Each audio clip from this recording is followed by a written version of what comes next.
ಕರ್ನಾಟಕ ರಾಜ್ಯ ಹಜ್ ಸಮಿತಿ ಆಯೋಜಿಸಿರುವ 2025ನೇ ಸಾಲಿನ ಹಜ್ ಯಾತ್ರಿಕರ ವಿಮಾನಯಾನವನ್ನು ಸಿಎಂ ಸಿದ್ದರಾಮಯ್ಯ ಅವರು ಉದ್ಘಾಟಿಸಿದರು. ಬೆಂಗಳೂರಿನಲ್ಲಿ ನಡೆದ ಅದ್ದೂರಿ ಕಾರ್ಯಕ್ರಮದಲ್ಲಿ ಮಾತನಾಡಿದ ಸಿಎಂ ಸಿದ್ದರಾಮಯ್ಯ ಹಜ್ ಯಾತ್ರಿಕರಿಗೆ ಶುಭ ಹಾರೈಸಿದರು. ದೇಶದ ಒಳಿತಿಗೆ ಕನ್ನಡಿಗರ ಪರವಾಗಿ ಪ್ರಾರ್ಥಿಸಿ ಎಂದು ಹಜ್ ಯಾತ್ರಿಕರಲ್ಲಿ ಮನವಿಯನ್ನ ಮಾಡಿದರು. ಎಲ್ಲಾ ಧರ್ಮದವರು ಒಂದೇ, ತಾಯಿಯ ಮಕ್ಕಳಂತೆ ಬದುಕುವುದೇ ಸಮಾಜಕ್ಕೆ ನೀಡುವ ಉತ್ತಮ ಕೊಡುಗೆ ಎಂದು ತಿಳಿಸಿದರು.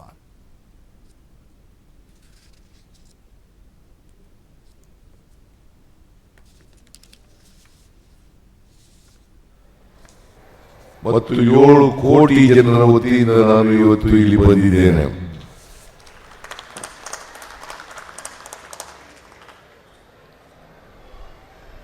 ಈ ವರ್ಷ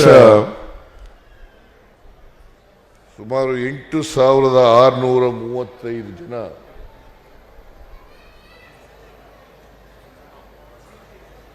ಹಜ್ ಯಾತ್ರೆಗೆ ಹೊರಟಿದ್ದಾರೆ. ಮುಂದಿನ ತಿಂಗಳು 15ನೇ ತಾರೀಕಿನವರೆಗೂ ಕೂಡ ಸುಮಾರು 27 ವಿಮಾನಗಳಲ್ಲಿ ಪ್ರಯಾಣವನ್ನು ಮಾಡ್ತಾ ಇದ್ದಾರೆ.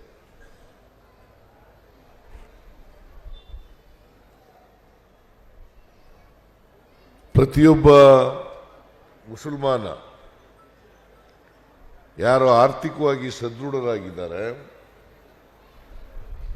ಆರೋಗ್ಯವಾಗಿ ಇದ್ದಾರೆ, ಅವರೆಲ್ಲರೂ ಕೂಡ ಒಮ್ಮೆಯಾದರೂ ಕೂಡ ಹಜ್ ಯಾತ್ರೆಯನ್ನು ಕೈಗೊಳ್ಳಲೇಬೇಕು ಅಂತಕ್ಕಂಥದ್ದು ಇಸ್ಲಾಂ ಧರ್ಮದಲ್ಲಿರ್ತಕ್ಕಂಥ 5 ಆಚರಣೆಗಳಲ್ಲಿ ಇದು ಒಂದು.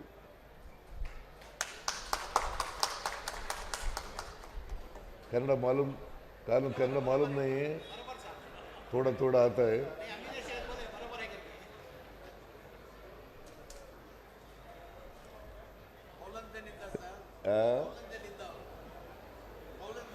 ಹೌದಾ? ಕೌಲಂದೆ ಚಾಮರಾಜನಗರ ಜಿಲ್ಲೆ, ನಂಜನಗೂಡು ತಾಲೂಕು.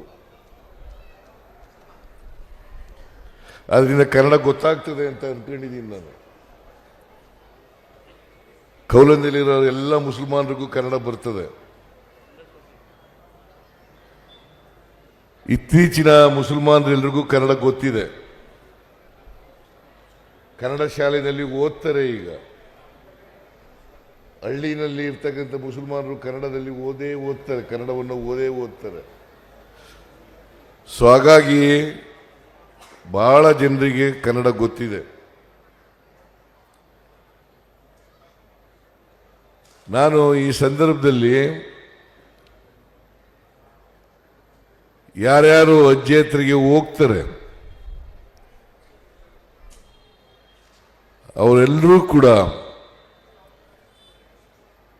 ಅವರ ಪ್ರಯಾಣ ಸುಖಕರವಾಗಿರಲಿ, ಅವರು ಆರೋಗ್ಯವಂತರಾಗಿ ವಾಪಸ್ ಬರಲಿ, ಅಲ್ಲಿ ಮೆಕ್ಕಾದಲ್ಲಿ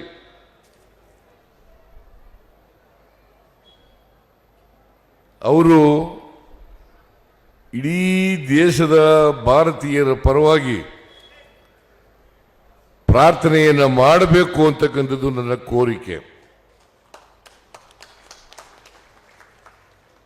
7 ಕೋಟಿ